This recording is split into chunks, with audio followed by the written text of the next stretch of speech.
Il y a certaines habitudes qui t'empêchent de perdre du poids, même quand tu fais de vrais efforts. Aujourd'hui, je vais te présenter 8 habitudes qui vont te permettre de voir les choses différemment.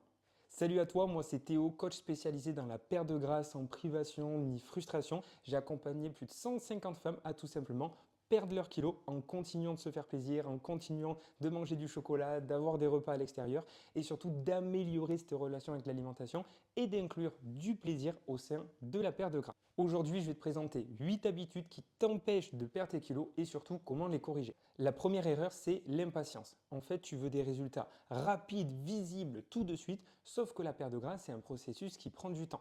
Même si d'un autre côté, en mettant en place les bonnes choses, tu vas voir dès les premiers jours que tu es en train de perdre du gras, c'est quand même un processus long qui prend du temps.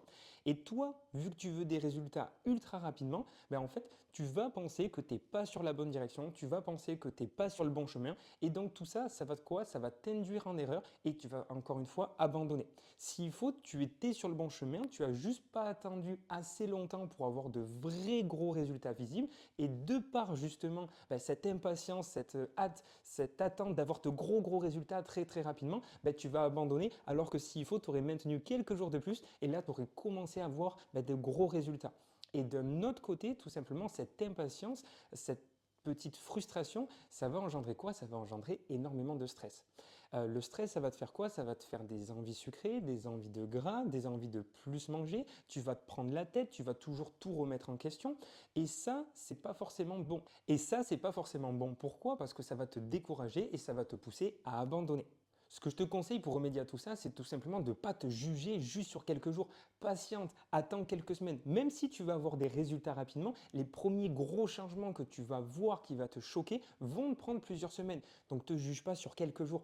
Patiente et surtout fais confiance aux habitudes que tu es en train de mettre en place. Au lieu de te focaliser uniquement sur le résultat tous les jours, tout simplement fais confiance aux bonnes habitudes que tu es en train de mettre en place. Parce que forcément que si tu mets les bonnes habitudes en place, les résultats vont venir de manière certaine. Alors que si tu te focalises uniquement sur le résultat, tu risques d'être souvent déçu parce que tu penses que ça va pas assez vite. Alors que si tu te concentres et que tu te satisfais justement des bonnes habitudes que tu mets en place tous les jours, tu vas être satisfait de les mettre en place et du coup, inconsciemment, ça va te pousser à les mettre un peu plus longtemps et par derrière, c'est là où tu vas voir justement de vrais premiers résultats. La deuxième mauvaise habitude, c'est tout simplement de se peser tous les jours. Tu as une mauvaise relation avec la balance. C'est-à-dire que tu te pèses tous les jours en espérant et en pensant que dans une perte de gras, ton poids va descendre tous les jours. Sauf qu'en fait, ça ne se passe pas comme ça. Dans une perte de gras, tu vas avoir des fluctuations au niveau du poids de par la rétention d'eau, les hormones, le stress, ce que tu as mangé, si tu as fait du sport, tout un tas de choses qui va faire que ton poids va fluctuer. Alors, il va fluctuer si tu perds du gras normalement, mais de manière descendante. Mais toi, en te pesant en fait tous les jours, tu vas tomber plein de fois sur des jours hauts, ensuite des jours bas, des jours hauts, des jours bas. Sauf que les jours hauts sur la balance vont clairement impacter ton moral. Ils vont clairement impacter et pourquoi pas des fois remettre en question tout ce que tu mets en place juste parce que tu vois un petit plus sur la balance. Donc vraiment, ce qu'il faut comprendre, c'est que déjà, tu peux très bien perdre du gras et pour autant que le poids monte sur la balance. Ça ne veut pas dire que tu n'es pas en train de perdre du gras. Tu peux très bien perdre du gras et pour autant que le poids monte sur la balance. Je le répète parce que ça, c'est quelque chose qui est très important. Donc ça, c'est important de le prendre en compte. Dans une perte de gras, clairement, tu ne perdras pas du poids sur la balance tous les jours. Ça ne veut pas dire que tu n'es pas en train de perdre du gras. Et pour ça, ce que je te conseille tout simplement, c'est de te peser une fois par semaine, allez, 2 fois si tu es un petit peu attaché. Et là, tu vas pouvoir en tirer de vraies conclusions de semaine en semaine. Mais surtout, te détacher aussi de la balance et regarder des mensurations, des vêtements, des sensations. Au final, c'est ça qui va t'indiquer si tu es vraiment sur la bonne direction. Le fait d'être trop focus sur la balance peut tout simplement t'induire en erreur parce que tu penses que tu n'es pas dans la bonne direction. Or, si tu prends ces mensurations, ces photos, ces sensations, là, tu vas savoir si oui ou non, tu es sur la bonne voie. La troisième mauvaise habitude, c'est tout simplement le tout ou rien ou encore le foutu pour foutu. Tu penses que tu ne dois pas faire d'écart, tu penses que tout doit être parfait pour perdre du gras. Or, ça n'arrivera jamais. Donc en fait, au moindre écart, par exemple, tu vas venir penser que ta journée est fichue, donc tu vas venir derrière foutu pour foutu, au lieu de t'as pris un petit cookie, tu vas venir prendre ton petit paquet.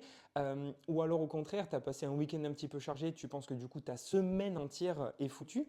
Or, ce n'est pas le cas. Ce qu'il faut vraiment que tu comprennes, c'est que tu n'es pas obligé que tout soit parfait pour avoir des résultats.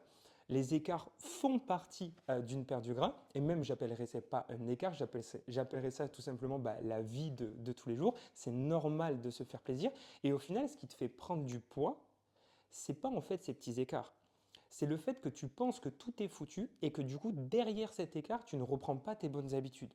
Si tu manges ton petit cookie, si tu fais ton restaurant, ton petit apéro, et que le soir même, le lendemain, tu reprends tout simplement tes bonnes habitudes, tu verras que cet écart n'a absolument aucun impact sur sa perte de gras. Donc, prends conscience que se faire plaisir, que d'avoir des petits écarts fait partie du processus. C'est ça la vraie vie, c'est ça qui fait plaisir de toute façon.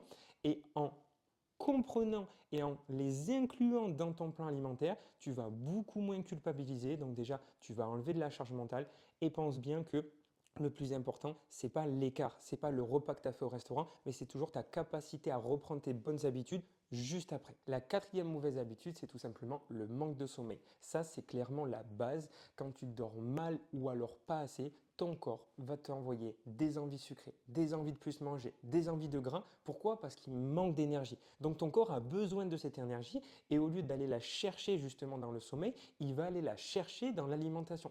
Donc pour ça, ce que je te conseille, c'est tout simplement en fait, de prioriser ton sommeil au même titre que l'alimentation.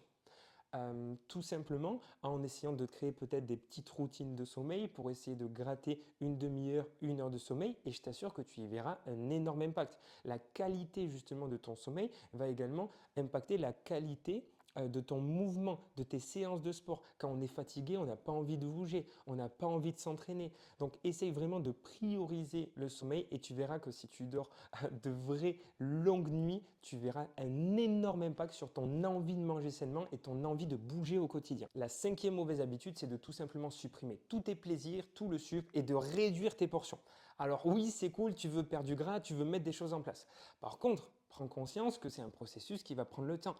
Il va falloir le tenir toute la vie, sur le long terme. Si tu arrêtes de manger ce qui te fait plaisir, si tu manges plus du tout de repas à l'extérieur, de petits gâteaux qui te font plaisir, si en plus de ça tu manges des portions très très très très petites, alors oui, sur quelques jours tu vas perdre du poids. Et encore, faut le tenir quelques jours. Moi perso, j'y arrive pas. Et du coup, tout ça en fait, cette restriction, cette privation, ça va entraîner quoi? De la frustration. La frustration, ça va entraîner quoi? Ça va entraîner des grignotages. Les grignotages, ça va entraîner quoi? Des envies sucrées, des envies de gras, des envies de plus manger. Et au final, tu vas finir par compenser. Et là, on est dans le mauvais cercle en fait où tu vas venir te priver, que ce soit en termes de quantité dans l'assiette ou alors de plaisir. Donc forcément, tu vas être frustré, tu vas être privé, tu vas compenser derrière et là, tu es dans le mauvais cercle. Donc oui, tu veux perdre du gras, mais ne révolutionne pas tout non plus, ne coupe pas tes plaisirs, continue de manger ton petit chocolat. Si tu as un repas le week-end ou des repas au restaurant la semaine, vas-y, essaye de trouver cet équilibre. Mais si toi, tu veux tenir sur le long terme, c'est essentiel d'y inclure du plaisir, des restaurants au sein de ta perte de gras pour pouvoir le tenir sur le long terme. C'est ça qui compte au final. La sixième habitude, c'est que tout simplement, tu veux tout changer d'un coup. Alors oui, c'est cool, tu veux perdre du gras, tu veux changer tes habitudes. Par contre, tu n'es pas obligé de tout révolutionner. Tu n'es pas obligé de te mettre à faire 5 séances de sport, de manger des légumes à tous les repas, de réduire tes portions et en même temps de te coucher plus tôt et ci et ça. Oh, tranquille, tranquille. On veut juste perdre du gras. Ce que je te conseille vraiment, parce que si tu pars dans cet extrême, forcément, tu vas le tenir quelques jours. Mais après, il y a tellement un gros décalage entre ce que tu as l'habitude de faire et ce que tu veux faire que tu vas le tenir quelques jours avant d'abandonner. Je te rassure, par exemple, les femmes que j'accompagne font de manière générale 2 à 3 séances de 15-20 minutes de sport. Ce qui est super important, c'est tout simplement en fait, de se fixer des objectifs réalistes. Des objectifs que tu es sûr d'atteindre. Pourquoi? Parce que d'une part, ce sera tenable sur le long terme, donc tu auras tendance à plus le répéter, alors que si tu te dis, ok, je vais faire 5 séances de sport, tu vas le faire 1-2 semaines, puis tu vas arrêter. Donc c'est super important pour déjà tenir sur le long terme, de se fixer des petits objectifs que toi, tu vas pouvoir après augmenter avec le temps quand tu prendras la confiance. Mais surtout, de notre côté, le fait de te fixer des objectifs que tu vas réaliser vraiment toutes les semaines, toi, ça va te mettre dans une dynamique positive. Et c'est ça le plus important. Le fait tout simplement de te dire que tu vas faire quelque chose et que tu le réalises vraiment, en fait, ça te met dans une dynamique positive. Et là, tu es dans un cercle où tu dis quelque chose, tu le fais vraiment, donc tu as de la satisfaction et donc ça te pousse à continuer les choses. Donc que ce soit sur cet aspect long terme ou cet aspect tout simplement confiance parce que tu respectes ce que tu te dis vraiment. C'est super important de se fixer des petits objectifs petit à petit et de les augmenter et pas de faire de gros changements d'un coup. La septième mauvaise habitude, c'est de tout simplement tout miser sur le cardio. Alors si on veut perdre du gras sur un seul jour, à l'instant T, alors oui, peut-être que ce sera plus intéressant tout simplement de faire une séance cardio que muscu. Pourquoi? Parce qu'une séance de cardio va te permettre de brûler plus de calories qu'une séance de renforcement musculaire. Par contre, et c'est là où c'est super important, le fait de faire une séance de renforcement musculaire va te permettre de devenir plus musclé. Et plus tu es musclé, plus tu brûles de calories en dehors de tes entraînements. Donc, c'est-à-dire que quelqu'un de musclé va venir brûler des calories pendant qu'il dort, en dehors de ses entraînements, avant, après, parce qu'il est musclé. Alors que quelqu'un qui fait uniquement du cardio, par exemple, il va brûler des calories uniquement pendant le temps où il fait du cardio. Et le jour où il ne fait plus de cardio, il ne brûle plus, entre guillemets, de calories. Donc l'avantage du renforcement musculaire, c'est que tu vas venir à long terme devenir une machine à brûler des calories. Ça ne veut pas dire qu'il faut arrêter de faire du cardio, mais que sur un aspect long terme, si tu veux te permettre de manger plus aussi, de perdre du gras sur une durée très très longue, ce sera un avantage de faire du renforcement musculaire pour justement devenir une machine à brûler des calories. Et la dernière mauvaise habitude, c'est d'avoir une mauvaise relation avec l'alimentation.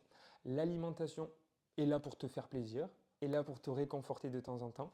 Maintenant, elle n'est pas là pour combler entre guillemets toutes tes émotions. Il ne faut pas que quand tu sois triste, quand tu sois stressé, quand tu aies passé une mauvaise journée, ou au contraire peut-être que des fois quand tu sois content, il ne faut pas que directement la récompense, ou du moins la manière de te réconforter de ces choses-là, soit directement l'alimentation. Sinon, ça va être très compliqué. J'ose espérer que tu aies des beaux jours tous les jours et que tu sois content tous les jours. Maintenant, dans une journée, on a toujours des mouvements de stress, des mouvements de tristesse, etc. ou au cours d'une semaine. Et donc, si à chaque fois que tu as un moment comme ça, ta seule récompense ou ta seule manière de gérer ton émotion, c'est l'alimentation, ça va être très compliqué. Donc, pour ça, ce que je te conseille, c'est tout simplement d'essayer de réguler ton stress au quotidien. Ça peut être avec de la respiration que tu mets en place tous les jours, ça peut être avec de la visualisation, ça peut être en marchant un petit peu tous les jours, ce qui va faire réduire ton niveau de stress. De trouver en fait différentes astuces qui vont te permettre de réduire ton niveau de stress au quotidien. Si ces erreurs te parlent et que tu veux en savoir plus sur ma méthode et savoir comment j'accompagne justement les femmes à perdre du gras en continuant de se faire plaisir, tu as juste à m'envoyer un message sur Instagram, tu as le lien dans la description ou alors tu peux très bien réserver un appel dans cette description aussi, il y a un lien. Cet appel va me permettre d'apprendre un peu plus à te connaître ta situation, tes blocages, tes objectifs et je pourrais te dire si tout simplement tu as le bon profil pour rejoindre mon accompagnement et si c'est le cas, je pourrais t'expliquer ce que tu peux mettre en place et comment j'accompagne les femmes exactement. Merci à toi et à très vite.